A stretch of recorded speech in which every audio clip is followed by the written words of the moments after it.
Once the thing knew we had all got a good look at the gun, it picked it up and reached back into its coat pocket. It held out a single shiny bullet, inserted it into the chamber, gave it a good spin, and with both hands, offered it to the man with no ears. The man grabbed it and without hesitation, held it against his head and pulled the trigger. Click. The room was silent, and you could cut the tension with a knife. The man then offered it to the woman beside him. Like the man before her, she took the gun and swiftly put it beside her head. Click. She turned to me. Her eyes were a lot like hers. A light blue. She didn't have the golden flakes in them like her, and her hair was straight instead of curly. Still, they were very similar. I took the gun and held it in my hand. It was heavier than I thought, and I knew my chances were slimmer now that 2 empty chambers had been fired.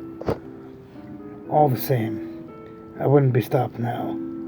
I kept my eye forward, looking into the darkness of the room where I'm sure they were watching from. I held the barrel against my head.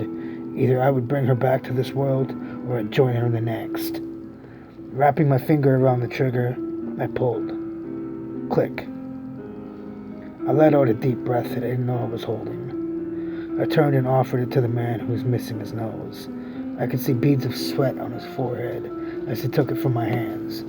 His only eye left made contact with mine, and I could see the subtle panic in them. He took longer to hold it up, cradling it in his hands for a while before finally committing. He closed his one eye, held it up, and pulled the trigger.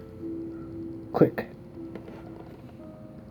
I could see the muscle in his body relax as he lowered the gun. Then all our attention turned to the man with no ears. He was still-faced, not showing a hint of fear or doubt. He snatched it from the other man's hands, placed it in his mouth, and bang! My ear rang, and for a moment I was blinded by a flash of light. When it cleared, I saw the limp body of a man, with blood dripping from his mouth. His eyes rolled back in his head, and I could see the exit wound on the top. Blood trickled down the side of his face, and I grimaced at the smell of fresh blood.